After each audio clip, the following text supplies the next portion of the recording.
اس کو اکٹھے ہی سمجھتا ہوں، ایک ہی گورنمنٹ میں سمجھتا ہوں، چچا بھتیجی کی گورنمنٹ ہے. تو جو اسلام آباد سے یہ کام شروع کرتے ہیں وہی لاہور میں جا کے ختم ہوتا ہے. تو جس طرح شیخ وقاص صاحب نے پورا ایک آپ کو بتایا ہے تفصیل کے ساتھ، تو میرے خیال میں جو مجھے لگتا ہے کہ بیسک جو پالیسیز یہ گورنمنٹ بنا رہی ہے، کسان کچھ پالیسیز اس لیے بنا رہی ہے کہ جس طرح شیخ صاحب نے کہا کہ یہ رورل بیس علاقوں کو سمجھتی ہے کہ پاکستان تحریک انصاف کے ساتھ ہے، اور پہلی دفعہ رورل بیس لوگوں نے پاکستان تحریک انصاف کو ووٹ دیا.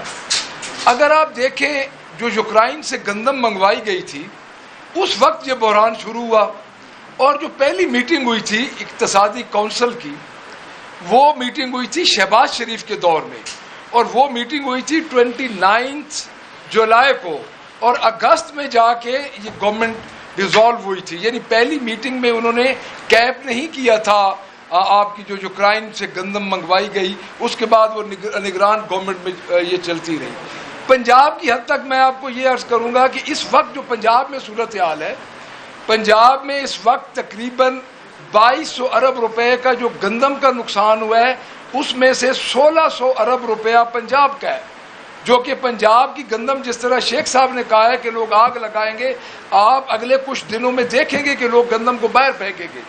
اس کے بعد جو پوزیشن اب آ رہی ہے کاٹن کی، اس وقت آپ کی 55% جو کاٹن ہے وہ نہیں کاشت ہوئی. پیاز کی فصل کو بھی آگ لگائی، پیاز کی فصل کو آگ لگائی جا رہی ہے. آگے چاول آ رہا ہے، چاول نہیں کاشت ہو رہا. یعنی انہوں نے جو پچھلے سال اس بی بی نے، یہ جو ٹک ٹاکر ہماری چیف منسٹر ہے، اس نے محکمہ خوراک کا جو ختم کیا، اس نے پچھلے سال پہلی آخری جو خریداری ہوئی تھی 375 ارب روپے کی تھی، اس نے تقریباً اپنے اشتہاروں پہ 100 ارب سے زیادہ لگا دیا. تو کیا یہ گندم خریدنے کے لیے ان کے پاس 375 ارب روپیہ پنجاب میں نہیں تھا؟ میں یہ سمجھتا ہوں کہ کل جو بجٹ آ رہا ہے 13 کو، یہ تسلسل ہوگا اس فیڈرل گورنمنٹ کا، اور انہوں نے وہاں پہ بھی لینڈ مافیا کو، وہاں پہ بھی انہوں نے اپنی جو ان کے مقاصد ہیں ان کو انہوں نے پروان چڑھانا ہے اور ان کو آگے لے کے جانا ہے. ہم اپنے پنجاب کے بجٹ میں بھی بات کریں گے، لیکن وفاقی بجٹ میں مجھے جو ایک سمجھ آئی ہے بات کہ اگر آپ 4 شعبوں کو اکٹھا کریں تو آپ کا ٹوٹل بجٹ جو بنتا ہے وہ آئی تھنک بنتا ہے 2000 ارب روپے کا، جو میں نے جو دیکھا ہے کل سے. تو اگر آپ 4 شعبے دیکھیں، جو آپ صوبوں کو پیسے دیں گے، جو آپ ڈیفنس میں پیسے دیں گے، جو آپ رکھ رہے ہیں ترقیاتی کاموں میں پیسے، اور جو آپ دیں گے پیسے آپ کے جو اس کے رکھ رہے آپ اپنے لیے، یہ جو وفاقی گورنمنٹ ہے وہ بنتا ہے 1907 ارب روپیہ. تو باقی آپ کے پاس بچا کیا ہے؟ 4 شعبوں کو آپ لے کے آ جائیں.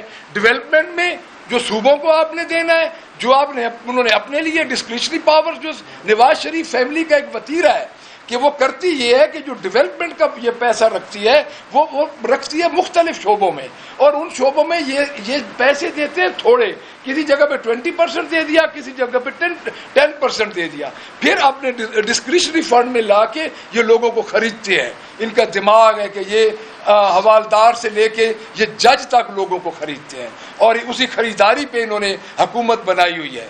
اور میں یہ سمجھتا ہوں کہ پنجاب کا جو بجٹ آئے گا اس سے بھی تباہ کن آئے گا. اس کی وجہ یہ ہے کہ وہاں پہ بھی ایک ٹک ٹاکر چیف منسٹر بیٹھی ہے جس کے پاس مینڈیٹ نہیں ہے، اس کے پاس مورل سپورٹ نہیں ہے عوام کی. اور اس بجٹ کو ہم اس لیے ریجیکٹ کرتے ہیں کہ اس بجٹ میں صرف کسان کا استحصال نہیں ہوا، اس بجٹ میں ہر ایک سفید پوش انسان کا جس کا صبح سے لے کے شام تک روٹی کی فکر اس کو لگی رہتی ہے، اس کا استحصال ہوا ہے.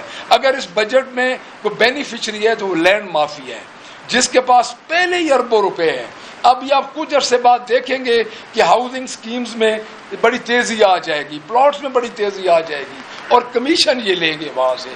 تو ہم بحیثیت پارٹی وفاق کا اور صوبے کا تو آنے سے پہلے ہی ہمیں پتہ ہے، اس کا تو ہم آپ کو 14 تاریخ کو پوسٹ مارٹم بنا کے دیں گے انشاءاللہ. لیکن وفاق کی کڑی اتر جائے گی، چونکہ یہ چچا بھتیجی کی ایک گورنمنٹ ہے اور ریجیکٹڈ گورنمنٹ ہے عوام کی طرف سے. ان کے پاس عوام کی مورل سپورٹ نہیں ہے، اور اسی وجہ سے یہ عوام سے بدلہ لے رہے ہیں. Thank you. بس صاحب آپ سے 1 منٹ لیں گے.